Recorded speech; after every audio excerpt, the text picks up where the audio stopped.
क्या कारण है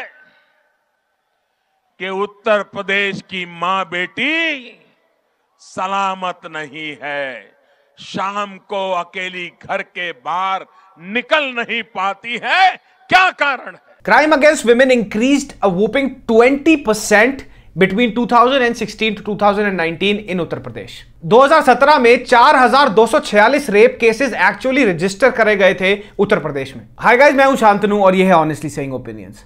हाथरस में जो गैंग रेप केस हुआ है उसके बारे में आपको पता चल ही गया होगा। सोशल मीडिया पे ये ट्रेंड कर रहा है और पागल कुत्ते की तरह जो आजकल हर किसी को काट रही है इंडियन टेलीविजन मीडिया, वो भी अपने राइट फ्रेम ऑफ माइंड में आकर इस न्यूज को वो कवरेज दे रही है जो ये एक्चुअली डिजर्व करती है। अब इस केस को लेके सोशल मीडिया और टेलीविजन मीडिया पे तरह तरह की बातें हो रही हैं। पॉलिटिशियंस इन्वॉल्व हो चुके हैं, पॉलिटिक्स इन्वॉल्व हो चुकी है, स्टेट गवर्नमेंट्स इन्वॉल्व हो चुकी हैं।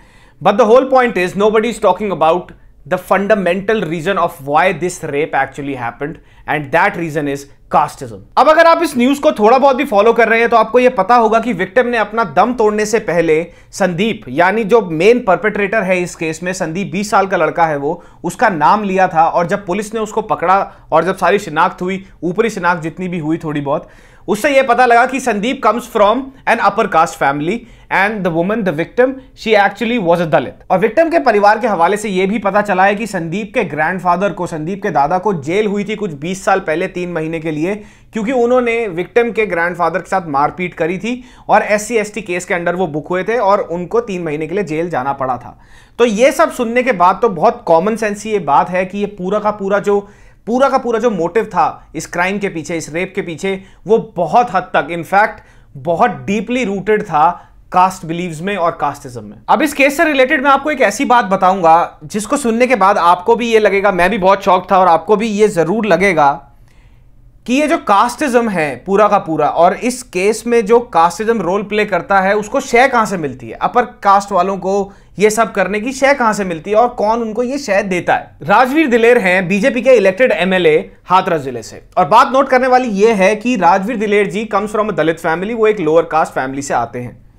तो 2017 में आउटलुक इंडिया में एक आर्टिकल छपा था जहां पर यह क्लियरली मेंशन्ड है कि राजवीर जी जब भी इलेक्शन आता है तो 2 चीजें करते हैं जो काफी मुझे शॉकिंग लगी, और उनका स्टाइल है ये करने का, वोट मांगने का, इलेक्शन कैंपेनिंग करने का, और जब मैं आपको बताऊंगा तो आपको भी काफी शॉकिंग लगेंगी।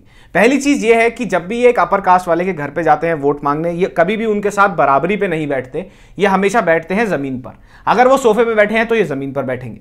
और दूसरी चीज ये करते हैं कि ये अपने साथ एक स्टील का ग्लास लेके चलते हैं ताकि इनको अपर कास्ट वाले के घर पे जाकर उनके बर्तनों में पानी ना पीना पड़े, क्योंकि अपर कास्ट वाले ये मानते हैं कि कोई दलित अगर उनके घर में खा या पी लेगा, उनके बर्तन को छू देगा, तो पूरा घर अशुद्ध हो जाएगा। तो ये पढ़कर मुझे शॉकिंग ये लगा कि जहां पर एक तरफ देश का दलित यूथ लड़ रहा है कि भैया इक्वालिटी हो, दूसरी तरफ इन्हीं यूथ का लीडर, इन्हीं पूरे दलित यूथ का लीडर जा जाकर घरों में जमीनों पे बैठ रहे हैं और पुरानी घटिया परंपराओं पर एक्चुअली अमल कर रहे हैं वहां जाकर, और इन परंपराओं को और बढ़ावा दे रहे हैं rather than actually breaking through the glass ceilings. तो ऐसी इलेक्शन कैंपेनिंग क्या मैसेज कन्वे करती है? वो ये मैसेज कन्वे करती है कि अपर कास्ट हमेशा अपर कास्ट रहेगी और लोअर कास्ट हमेशा लोअर कास्ट रहेगी, और अपर कास्ट के यूथ यही देख देख के बड़ा होता है और उस यूथ को ये लगता है कि लोअर कास्ट का जो यूथ है वो बहुत ही गलेबल है, वो बहुत ही वल्नरेबल है, और अगर हम उन लोगों के साथ कुछ भी करेंगे हमारे को कुछ नहीं हो सकता। हम चाहे उनको मारे, रेप करे, काटे पीटे, कभी भी कुछ नहीं होगा हमारे को। और ये जो केस है, ये केस भी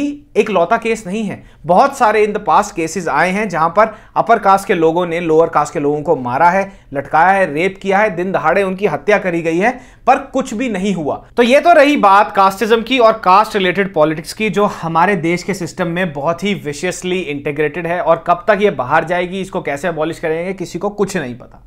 अब बात करते हैं हमारे देश की टेलीविजन मीडिया की, जो पिछले 3-4 महीने से इतनी हद तक डायरेक्शनलेस हो चुकी है और इतनी हद तक गिर चुकी है कि इनके जो मेजर होस्ट, जो इनके फेसेस हैं, the faces of Indian television media, वो नंगे भी नाचेंगे TRPs के लिए। हाथरस रेप केस हुआ 14 तारीख को। 14 तारीख से लेकर 29 तारीख तक 15 दिन थे बीच में।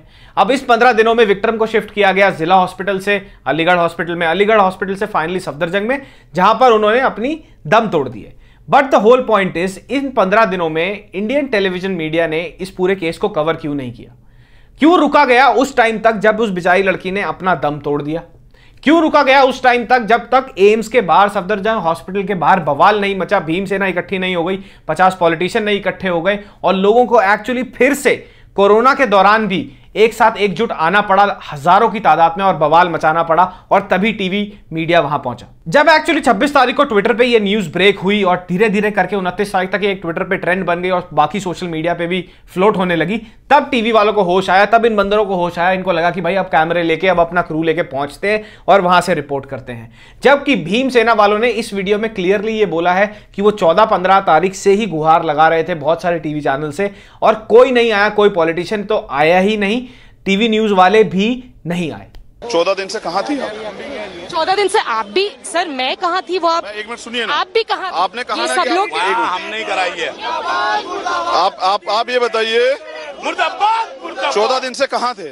आज तक के लोग कहाँ थे? तो 100 बातों की एक बात यह है कि क्यों एक लड़की को अपनी जान खोनी पड़ी। कहां थी ये मीडिया इन 2 हफ्तों के दौरान? कहां था इनका पूरा का पूरा ethic, working ethic, the ethics of journalism, कहां थे वो सारे? इन्होंने जस्टिस फॉर सुशांत को इतनी बुरी तरह उधेड़ दिया है, इतनी बुरी तरह खराब कर दिया कि जो मूवमेंट एक्चुअली शुरू हुई थी उस बेचारे की जस्टिस के लिए, ये जानने के लिए कि उसको मारा गया है या उन्होंने अपने आप को खुद मारा है, वो भी कंप्लीटली इन्होंने डाइल्यूट कर दी। साथ ही साथ फार्मर्स के साथ जो चल रहा है उसकी पूरी कवरेज नहीं आ रही है। अब यहां पे जहां पे कवरेज की जरूरत थी from day 1, these guys were nowhere to be found. और जब सबको इकट्ठा होना पड़ा, जब सबको बवाल मचाना पड़ा आकर कि हमारी बात भी सुनो, तब ये लोग अपने कैमरे लेके वहां पहुंच गए। I don't know what to say about this. तो अगर हाथरस केस को क्लोजली देखा जाए तो आप लोगों को यही रियलाइजेशन होगी कि किस मोड़ पे आके खड़ा हो गया है हमारा देश। लोगों की प्रायोरिटीज क्या बन गई हैं। मीडिया वही दिखाता है जो लोग देखते हैं। अगर मीडिया को ब्लेम करोगे तो मीडिया आपको वापस ब्लेम करेगी, जी अगर हम ये चीज चला रहे हैं तो आप देख भी तो रहे हो, उनकी टीआरपीज इसीलिए ऊपर बढ़ रही हैं। नेता फिर वही काम कर रहे हैं जिनके लिए उनको इलेक्ट एग्जैक्टली नहीं करा जाता। उनको सोचा जाता है, आम आदमी सोचता है कि भैया ये हमारी हेल्प करेंगे, पर वो फिर से उसी साइकिल में जाके इन्वॉल्व हो जाते हैं जिस साइकिल को तोड़ने के लिए उनको इलेक्ट करा जाता है। सो ये हो क्या रहा है? अगर आपको कुछ चेंज चाहिए तो आप क्या उस चेंज का पार्ट हैं? और अगर आप उस चेंज का पार्ट बनेंगे तो उस चेंज में जो बड़े पार्ट्स इन्वॉल्व हैं, क्या वो एक्चुअली आपके साथ लड़ेंगे? ये सबसे बड़ा क्वेश्चन है इस time. Last year Priyanka Reddy case में एनकाउंटर हुआ, निर्भया केस के सारे परपेट्रेटर्स को फांसी दी गई, पर फिर भी gang rapes and rapes continue to happen every year, in fact every month, every day. इसका क्या रीजन है? क्या इसका रीजन यह है कि लोगों को लगता है कि अगर हम ऊंची जात से हैं तो हमारे को कोई छू नहीं सकता? क्या लोगों को यह लगता है कि अगर हम एक पावरफुल बैकग्राउंड से आते हैं हमारे को कोई छू नहीं सकता, we are above the law? क्या लोगों को यह लगता है कि किसी को भी इन द पास्ट सजा तो ठीक से मिली नहीं है तो हमारे को भी सजा नहीं मिलेगी? तो यह हो क्या रहा है? The culture of rape is deeply rooted, actually knitted into the whole system, whole social system in our country। तो ये सब देख के ये रियलाइज होता है कि क्या हमारे को बेसिक राइट्स के लिए, क्या औरतों को, क्या लड़कियों को अपने बेसिक सेफ्टी के लिए हर बार लड़ना पड़ेगा? हर बार हमारे को हजारों लाखों की तादाद में इकट्ठे होकर कैंडल मार्चेस निकालनी पड़ेंगी एक बेसिक सी चीज के लिए जो बहुत ही सोची समझी है कि अगर इसने क्राइम करा है तो इसको सजा मिले? अगर हम यही सब में लगे रहे तो हम एक प्रोग्रेसिव नेशन कैसे बनेंगे? ये सबसे बड़ा क्वेश्चन है जो हम लोगों को सोचना है।